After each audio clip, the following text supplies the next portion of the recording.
नमस्कार दोस्तों। सभी व्रतों में एकादशी व्रत को सबसे अधिक महत्वपूर्ण माना जाता है। एकादशी का व्रत करने से मनुष्य के समस्त पापों का नाश होता है। आज हम षठतिला एकादशी का महात्म्य आपको सुनाएंगे। माघ माह के कृष्ण पक्ष की एकादशी को षठतिला एकादशी कहा जाता है। इस वर्ष यह एकादशी 6 फरवरी को पड़ रही है। तो चलिए जानते हैं षठतिला एकादशी का महात्म्य और कथा।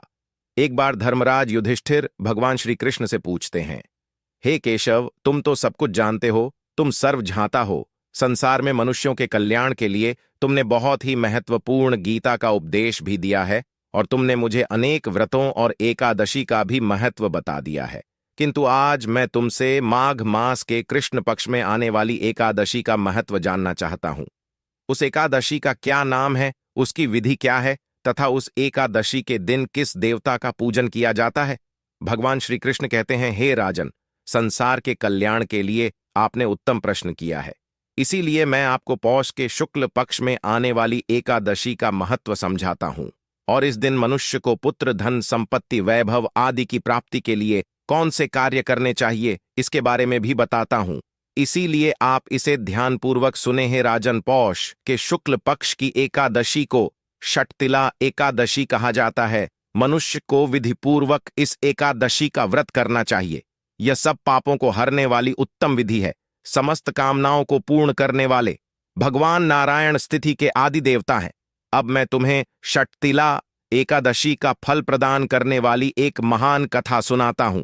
इस कथा का श्रवण करने मात्र से ही मनुष्य को 100 यज्ञ करने का फल प्राप्त होगा, उसे उत्तम संतान की प्राप्ति होगी और धन धान्य से उसका जीवन भर जाएगा। इसीलिए हे राजन, आप इस कथा को ध्यानपूर्वक सुनिए।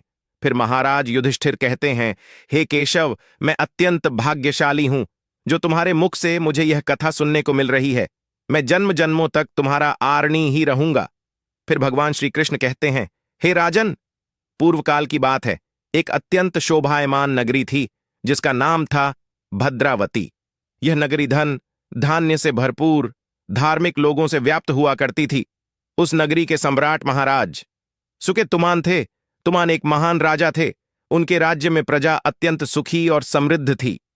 महाराज ने अपनी प्रजा का पालन खुद की संतान की भांति किया। प्रजा को कभी किसी चीज की कमी नहीं पड़ने दी। महाराज अत्यंत धार्मिक, ईश्वर पर आस्था रखने वाले तथा दान धर्म करने में व्यस्त रहते थे। महाराज की पत्नी का नाम चंपा था, जो चरित्रवान, गुणवान तथा पतिव्रता नारी थी। वे सदैव ईश्वर की भक्ति में लीन पूजा पाठ तथा धार्मिक अनुष्ठान किया करती थी। किंतु दुर्भाग्य से अनेक वर्ष बीत जाने के बाद भी उनकी कोई संतान नहीं हुई। उनके वंश को आगे बढ़ाने वाला कोई नहीं था, जिससे महाराज सदैव चिंतित रहते थे। इससे केवल राजा भी दुखी नहीं थे, बल्कि राजा की प्रजा और महाराज के पितृ भी परलोक में दुखी रहा करते थे। महाराज के द्वारा जो जल अपने पितरों को दिया जाता था, वह भी उनके शोक के कारण उबलने लगता था, जिसे पितृ ग्रहण नहीं कर पा रहे थे, जिससे पितृ भी महाराज के द्वारा दिए गए भोग को स्वीकार नहीं कर पाते थे। महाराज के द्वारा दिया गया निवाला भी राख हो जाता था, जिससे पितृलोक में रहने वाले सभी पितृगण बहुत दुखी रहने लगे थे। उनकी भी तृप्ति नहीं हो पा रही थी। सभी चिंतित थे, कैसे महाराज को पुत्र की प्राप्ति होगी। पुत्र के बिना कैसे महाराज और उनके पूर्वजों का उद्धार होगा। शास्त्र कहते हैं कि पुत्र के द्वारा ही मनुष्य को मृत्यु के पश्चात मोक्ष की प्राप्ति होती है। पुत्र जब धरती पर श्राद्ध, तर्पण आदि कार्य करता है तो इससे स्वर्गलोक के पितरों को संतुष्टि मिलती है। महाराज ने पुत्र प्राप्ति के लिए अनेक उपाय किए, अनेक अनुष्ठान भी किए, अनेक वैद्य और चिकित्सक भी बुलाए, किंतु उन्हें पुत्र की प्राप्ति नहीं हुई, जिससे महाराज हमेशा दुखी और उदास रहने लगे। फिर एक दिन महाराज राजमहल में बैठकर सोचने लगे, मैंने ऐसा कौन सा पाप किया है जिससे मैं अभी तक संतानहीन हूं। मैंने तो सभी धार्मिक कार्य, व्रत और अनुष्ठान भी किए हैं, दान धर्म भी किया है, कभी किसी याचक को द्वार से खाली हाथ नहीं भेजा। मैंने सदैव ही गुरुजनों और पूज्यजनों की सेवा की है। फिर किस कारण से मेरी यह दुर्गति हुई? किस कारण से मुझे पुत्र की प्राप्ति नहीं हुई? फिर एक दिन महाराज शोक से ग्रस्त होकर किसी को भी बिना बताए एक घने जंगल में चले जाते हैं। वह जंगल बहुत ही भयंकर था, अत्यंत घने। उस जंगल में जंगली जानवरों की, पशु पक्षियों की आवाज महाराज के कानों पर पड़ रही थी। रास्ते में चलते वक्त दूर से हाथियों की, सियार की, बाघ की आवाज सुनाई देती थी, किंतु महाराज अकेले होकर भी भयभीत नहीं हो रहे थे। जहां देखो वहां पर मृग, वानर आदि जानवर दिखाई पड़ रहे थे। महाराज उस जंगल में घूम घूम कर उस वन की शोभा देख रहे थे, उस सुंदर दृश्य को निहार रहे थे। उस जंगल में घूमते घूमते दोपहर हो गई। फिर महाराज को भूख और प्यास सताने लगी। वे जल की खोज में वन में ही इधर उधर भटकने लगे। चलते चलते महाराज उस वन के बहुत अंदर तक चले गए। फिर उन्हें उस स्थान पर एक अत्यंत रहस्यमय और सुंदर सरोवर दिखाई पड़ा। उस सरोवर के पास एक बहुत ही सुंदर आश्रम था, जिसमें आर्षि मुनि निवास करते थे। जैसे ही राजा ने उस आश्रम की ओर देखा तो उन्हें कुछ शुभ संकेत दिखाई पड़े।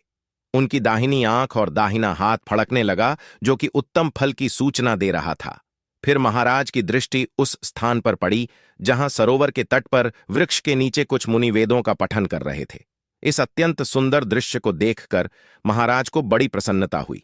वे अति विलंब न करते हुए शीघ्रता से उन मुनियों के पास चले गए और उनके सामने जाकर खड़े हो गए और जमीन पर बैठकर उनकी वंदना करने लगे। उन्हें बारंबार नमस्कार करने लगे। जब महाराज ने उन मुनियों को बारंबार दंडवत किया, तब वे मुनि बोले, हे राजन, हम आपकी विनम्रता से अत्यंत प्रसन्न हैं। आप किस कारण से इस घोर वन में चले आए हैं? आप अभी भी जवान हैं। इस उम्र में आपको राजपाट का त्याग करके वन में जाना शोभा नहीं देता। तब महाराज बोले, हे महात्माओं, आपको प्रणाम है। मैं भद्रावती नगरी का नरेश सुकेतुमान हूं।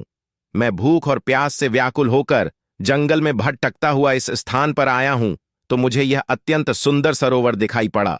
यह मेरा सौभाग्य है कि आप महात्माओं के मुझे दर्शन हुए हैं। मैं आप सभी के दर्शन करके धन्य हुआ।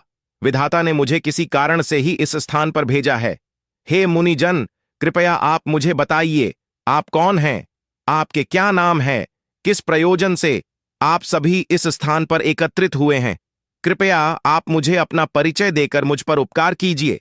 फिर वे मुनि बोले, हे राजन, हम लोग विश्वदेव हैं। हम इस स्थान पर स्नान करने के लिए आए हैं। माघ मास में स्नान करने का बड़ा महत्व होता है। आज के दिन षटतिला एकादशी है, जिसका व्रत करने से मनुष्य को पुत्र की प्राप्ति होती है। यह बात सुनकर महाराज सुकेतुमान बहुत प्रसन्न होते हैं और उन मुनियों से पूछते हैं, हे मुनियों, मैं अत्यंत दुखी हूं। मेरी कोई संतान नहीं है। मैंने सब प्रकार के अनुष्ठान, पूजा पाठ, दान धर्म किए हैं, किंतु किसी अज्ञात पाप के कारण मुझे पुत्र की प्राप्ति नहीं हो रही है, जिससे मैं और मेरी पत्नी बहुत दुखी हैं। कृपया आप अपनी दिव्य दृष्टि से बताइए कि मेरे द्वारा कौन सा पाप हुआ है और उस पाप से मुक्ति के लिए मुझे क्या उपाय करना चाहिए, तथा इस षटतिला एकादशी का व्रत किस प्रकार से करना चाहिए। कृपया मुझे ज्ञान देकर अनुग्रहित करें। राजा के द्वारा इस प्रकार से कहने पर मुनि अपनी दिव्य दृष्टि से देखने लगते हैं और महाराज को उनके पूर्व जन्म का वृतांत सुनाने लगते हैं। हे राजन, आपको यह श्राप आपके पूर्व जन्म के दोष के कारण लगा है। पूर्व जन्म में आप एक दूसरों का धन चूसने वाले वैश्य थे। आप धोखे से दूसरों का धन हड़प लेते थे। एक दिन आप गांव के बाहर गायों के लिए बनाई गई बावली पर पानी पीने को रुके थे। तब उस स्थान पर एक गाय अपने बछड़े के साथ आ गई। वह गाय और उसका बछड़ा बहुत प्यासे थे और उष्णता के ताप से पीड़ित थे। आपने उस गाय को और उसके बछड़े को पानी पीने नहीं दिया और उन्हें मारकर वहां से भगा दिया और खुद उस बावली का जल पी लिया। इसी घोर पाप के कारण आप इस जन्म में पुत्रहीन बन गई हैं। जो मनुष्य गायों को मारता है, उनकी बावली को तोड़ता है, जो प्यासी गायों को पानी नहीं पिलाता, उसे घोर पाप लगता है। इस बात को सुनकर महाराज को बड़ा दुख हुआ और वे पश्चाताप की अग्नि में जलने लगे। महाराज दुखी होकर कहने लगे, हे मुनियों, मैंने जाने अनजाने में बहुत बड़ा पाप किया है। मैं इस पाप का प्रायश्चित करना चाहता हूं। कृपया आप मुझे कुछ उपाय बताइए। फिर वे मुनि कहते हैं, हे राजन, आज षटतिला एकादशी है। आप यहीं पर रहकर इस एकादशी का व्रत करें। यह व्रत बहुत महान है और पुत्र प्रदान करने वाला है। इस व्रत की तीनों लोकों में ख्याति है। आज तुम इस व्रत का पालन करो और हमारे आश्रम में स्थित गायों की सेवा करो, उनकी पूजा करो तथा उन्हें भोजन कराओ और भगवान विष्णु के प्रसाद को ग्रहण करो। तुम्हें अवश्य पुत्र प्राप्त होगा। महाराज ने फिर वैसा ही किया। उन्होंने मुनियों का कहना मानकर श्रद्धापूर्वक व्रत का पालन किया। आश्रम में स्थित गायों की सेवा की, उन्हें हरा चारा खिलाया और उनका पूजन किया। उन मुनियों के उपदेश का विधिपूर्वक पालन करके उन्होंने षटतिला एकादशी का अनुष्ठान किया। फिर द्वादशी को पारण करके मुनियों के चरणों में मस्तक झुकाकर उन्हें बारंबार प्रणाम किया। इस प्रकार से षटतिला एकादशी का व्रत करने से तथा इस दिन गायों की सेवा करने से, उन्हें चारा खिलाने से राजा के सभी पाप नष्ट हो गए और महाराज लौटकर अपने महल में आ गए। महाराज को देखकर रानी भी अत्यंत प्रसन्न हुई। फिर रानी ने कुछ ही दिनों में गर्भ धारण किया। प्रसव काल आने पर राजा के पुण्य कर्म के प्रभाव से उन्हें एक अत्यंत तेजस्वी पुत्र हुआ, जिसने आगे चलकर अपने गुणों से पिता को संतुष्ट किया। महाराज के पितृ भी इस घटनाक्रम को देख रहे थे। वे भी बहुत संतुष्ट हुए और भगवान विष्णु को बारंबार धन्यवाद देने लगे। भगवान श्री कृष्ण युधिष्ठिर से कहते हैं, हे राजन, इसीलिए मनुष्य को षटतिला एकादशी का व्रत अवश्य करना चाहिए। मैंने समस्त मानव जाति के कल्याण के लिए इस व्रत का आपको सुना दिया है। जो भी मनुष्य एकाग्र चित्त होकर षटतिला का व्रत करता है, वह इस लोक में पुत्र पाकर मृत्यु के पश्चात उत्तम गति को प्राप्त करता है। इस महात्म्य को पढ़ने से और सुनने से 100 अग्निष्टोम यज्ञ का फल मिलता है। तो दोस्तों, आप सभी ने षटतिला एकादशी की इस महान कथा को ध्यानपूर्वक सुना है, इसीलिए आप सभी को मैं धन्यवाद देता हूं और आपके मंगल की कामना करता हूं। आपको यह कथा कैसी लगी, कमेंट करके जरूर बताएं।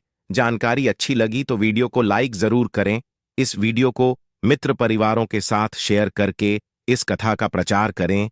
इससे आपको बहुत पुण्य मिलेगा। साथ ही चैनल को सब्सक्राइब